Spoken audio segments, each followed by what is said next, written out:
The ballroom at the Riverside Grand sparkled with crystal chandeliers as I balanced a tray of champagne flutes, weaving between tables of my extended family.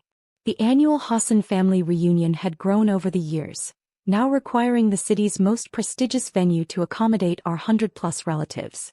I adjusted my simple black vest and continued serving drinks to cousins, aunts, and uncles who barely acknowledged my presence.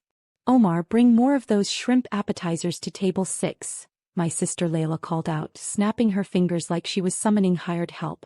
She wore a designer dress that cost more than most people's monthly rent, her jewelry catching the light as she gestured dismissively. "And make sure you don't drop anything this time." I nodded quietly and headed toward the kitchen, passing conversations about stock portfolios, medical practices, and legal partnerships. The Hassan family had always been successful: doctors, lawyers, engineers, business owners. Everyone except me, apparently. In their eyes, I was the family disappointment who worked service jobs, while they built careers worthy of respect. "Poor Omar," I heard my Aunt Fatima whisper to her husband as I arranged appetizers on silver platters. 30 years old and still working as waitstaff. Such a waste of potential. My uncle Rashid nodded sympathetically. "At least he's employed. Some people are natural waitress material, I suppose. Nothing wrong with knowing your limitations." The comment drew quiet murmurs of agreement from nearby relatives. I continued working methodically, ensuring every glass was filled, every plate perfectly arranged, every detail of their celebration flawless. The irony of their words wasn't lost on me as I moved through the venue I'd personally designed and financed. "You know what Omar's problem is?" Layla announced to her table of accomplished cousins. "No ambition. No vision for success. He's content being invisible, serving successful people instead of becoming one." My cousin Amira, a successful cardiologist, raised her wine glass in agreement. "Exactly. Look around this room, Omar. This is what achievement looks like. The Riverside Grand costs $50,000 just to reserve for an evening. This is where winners celebrate." I polished wine glasses with steady hands, each movement practiced and efficient. The baccarat crystal caught the light beautifully, reflecting the room's opulent decor back in fractured rainbows. My phone buzzed with a text from my operations manager. "Phoenix acquisition closing tomorrow. Board meeting moved to 3 p.m. Vegas property inspection scheduled for Friday. Are you even listening when we talk to you?" Layla demanded, her voice sharp with irritation. "We're trying to help you understand what success means." "I understand perfectly," I replied simply, arranging fresh flowers in the centerpiece vases. "Do you?" My father, Ahmed Hassan, approached with his usual expression of paternal disappointment. "Son, you're 30 years old. Your cousins are surgeons and CEOs. Layla just made partner at her law firm. Even your younger brother runs his own engineering company. And you're here with a serving tray." The weight of their expectations had pressed down on me for years, each family gathering a reminder of how I'd supposedly failed to live up to the Hassan family standards.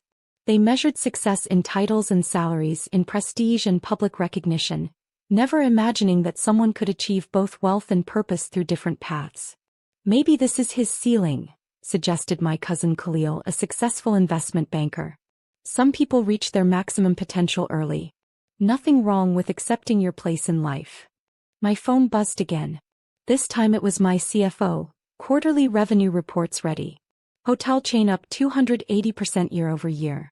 Restaurant division exceeding projections. Need approval for European expansion timeline."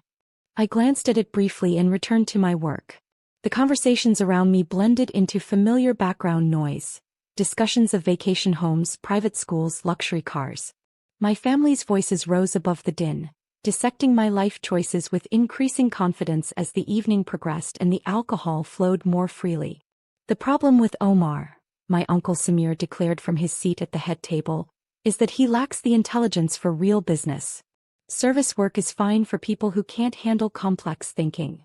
"It's not about intelligence," Layla corrected with the authority of someone who'd just made law partner. "It's about drive. Omar simply doesn't have the killer instinct required for serious success." I continued serving their table, invisible to them despite standing inches away. The Hassan family had perfected the art of talking about me as if I weren't present, a skill they'd developed over years of family gatherings where my perceived failures provided entertainment between courses. You know what I think? Amira leaned forward conspiratorially. I think Omar enjoys being the family disappointment. It's easier than trying and failing. Better to aim low and succeed than aim high and fall short. The comment drew nods of agreement around the table. Several relatives glanced my way with expressions ranging from pity to mild disgust, as if my presence somehow diminished their own achievements by association. At least he's working, my stepmother Nadia offered half-heartedly. That's more than some people can say. Working? Layla scoffed. This isn't a career, Nadia. This is what people do when they have no other options. When they lack the education or vision for real success. The venue's event coordinator, a professionally dressed woman named Sarah whom I'd hired personally 3 years ago, approached our section with purposeful strides. She navigated through the crowd of celebration with the practiced efficiency of someone who managed high-profile events regularly. Her expression was serious but respectful as she scanned the room. "Excuse me," Sarah said politely, waiting for a break in the conversation. Layla barely glanced at her. "We're having a private family celebration here. Whatever catering issue you have can wait." Sarah cleared her throat and looked directly at me. "Mr. Hassan, I'm terribly sorry to interrupt, but your hospitality empire needs immediate attention. There's an urgent matter requiring the owner's decision." The words hung in the crystal-clear air like suspended champagne bubbles, refracting the light of the chandeliers above. Layla's wine glass trembled in her manicured hand, her eyes widening as she processed what she'd just heard. The table fell silent, their animated discussion grinding to an abrupt halt. I set down the tray of drinks I'd been holding and straightened my vest. "What's the nature of the emergency, Sarah?" "The Dubai resort acquisition, sir. The sellers are requesting immediate confirmation of the $100 million wire transfer. Also, the mayor's office is holding for your approval on the waterfront development project." My father's face had gone completely pale, his mouth opening and closing without producing sound. Khalil stepped backward, nearly knocking over his chair. Amira gripped her husband's arm for support, her confident expression melting into dawning horror. "Transfer the funds immediately," I instructed Sarah calmly. "Schedule the mayor's meeting for next week after I return from the London property inspection." I turned to my stunned family. "If you'll excuse me, I have 12 venues to manage across 4 cities." Layla's wine glass slipped from her fingers, shattering against the marble floor in a cascade of red wine and crystal fragments. The sound echoed through the ballroom, causing nearby guests to turn and stare at our corner of the celebration. 12 venues. Ahmed whispered, his voice barely audible. 14 actually, I corrected. The Hassan Hospitality Group expanded significantly this quarter. We now operate luxury hotels, event venues, private clubs and restaurant chains across the region. Sarah stepped forward to address my family directly. "Ladies and gentlemen, you have the honor of being related to one of the most successful hospitality entrepreneurs in the Middle East and North America. Mr. Hassan's empire includes the Riverside Grand, the Metropolitan Hotel chain, the Golden Palm Resorts and exclusive venues throughout major metropolitan areas." Rashid sank into his chair heavily, his legs apparently unable to support him. You own this place?" "I've owned the Riverside Grand for 4 years," I confirmed evenly. "I purchased it specifically because the Hassan family loves holding events here. Seemed like a good investment." The color drained from Samir's face as he realized the implications. "For years. You've been watching us celebrate here for 4 years. Every family reunion, every wedding, every anniversary celebration," I nodded. "I personally oversee the service to ensure everything meets Hassan family standards." Nadia found her voice, though it cracked with emotion. "But you were serving drinks. Working?" "I inspect every property personally," I explained. "Quality control requires understanding operations from every level. Tonight I was evaluating our evening service standards during high-profile family events." The weight of their words from the evening seemed to crash down on my relatives simultaneously. Every dismissive comment, every condescending laugh, every assumption about my limitations now hung between us like an indictment of their character and judgment. My phone buzzed with another urgent message from my London acquisition team. "Contracts signed. $300 million hotel portfolio acquisition complete. Press conference scheduled for tomorrow. I glanced at it briefly and looked back at my family's shocked faces.